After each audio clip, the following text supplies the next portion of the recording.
Welcome back to the last three reality series readings. We are redoing Duke the Lost Engine today, but anyway, there's Toby in the trucks.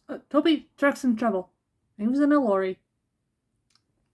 He uses the diesel engine belonging to the quarry company. He's in charge of the zone traffic, the zone trucks at the quarry. When Toby is busy, or there are too many trucks for him to manage himself, she's allowed rain alone the train down to Farquhar. She enjoys this because the journey gives her a chance to stretch her wheels.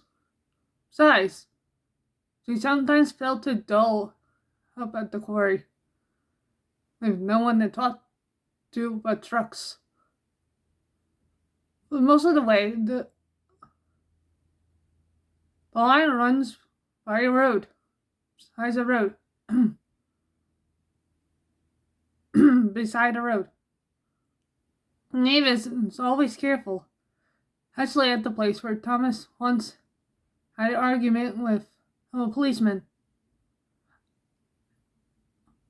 The road crosses the line here, and though there are warning signs, most of the cars and lorries come around the corner much too fast. They make Mavis nervous.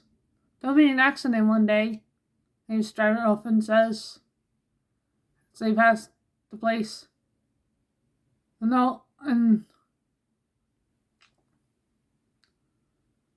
she feels sure he is right. One day, Mavis was late. The trucks had been in all the wrong places, and then she had to waste time sorting them out. She came in the line. She felt them urge against her. "Stop pushing!" she growled at the misbehaving trucks.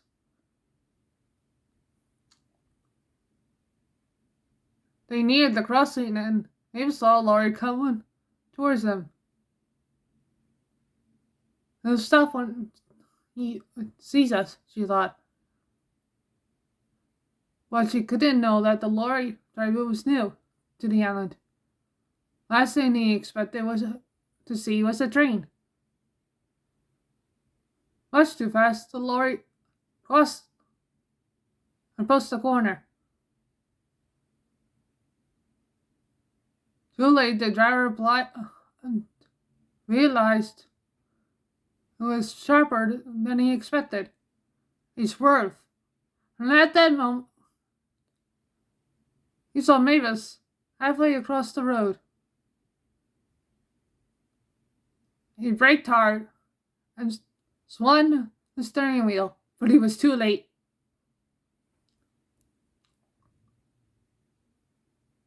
The lorry's front bumper just caught Mavis' cowcatcher, and the lorry left the road and skidded into a ditch. With a loud crash, it fell onto its side. Mavis, who let her race, stopped. Lost in horror.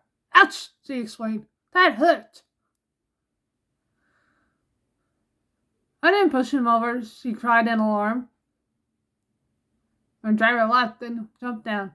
"No one's blaming you," he said. "But I hope that lorry driver's all right."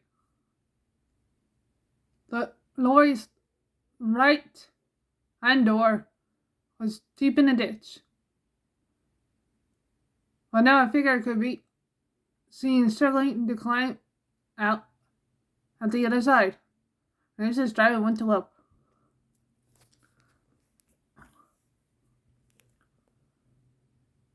"Is that a train?" the man demanded. Mrs. driver laughed. "It certainly is," he said. "You must be new on the island. I have not seen us before." Mrs. front was bent, but she wasn't badly hurt. The owner sent her to be mended and asked the fat controller if he could borrow Toby while she was away. "But what about the trucks down here, sir?" Toby asked anxiously. The Fat Control and I'm afraid it'll be more work for you, Percy, he said. But Toby's side plates make him the only engine who can go up there. You remember what happened to Thomas, don't you? And with that, they had to be content.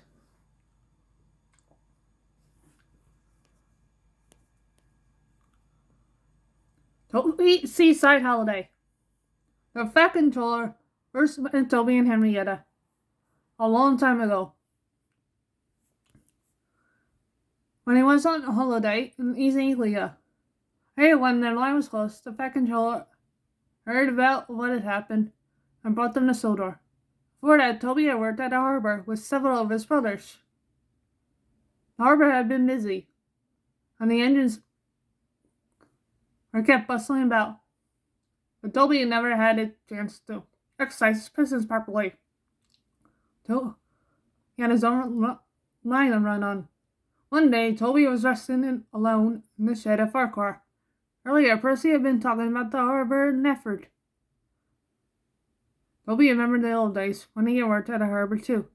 I'm too old to dash about like I did then, he thought. Backwards and forwards all day long between the harbor and the big station, with never a chance of a holiday. But they go to the seaside once, he remembered. For a while, at any rate. The sheriff and firemen had been so excited when they came to work one day.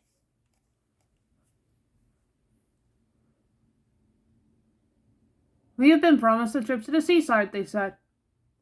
What do you mean? Asked Toby. There's a seaside village near here, explained the driver. Where they at? A festival each year. Lots of people come to it. One of the organizers thinks it would be a good idea to have a light of engines at the station as an extra attraction, and you, Toby, are to be one of them. Toby went to the shed at the big station. He was given new paint, a new bell. His brasswork was polished. The oldest driver could see himself in it. It looks home hard for years, he said.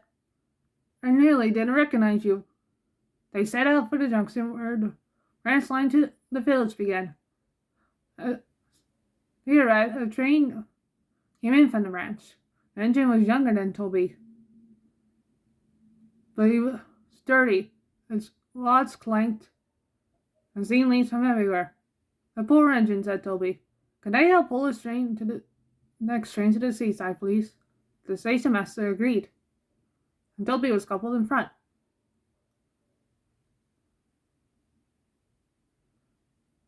Festival time is the best time of year, the other engine explained. Lots of extra trains and visitors. I expect you're to stand on a long carriage siding.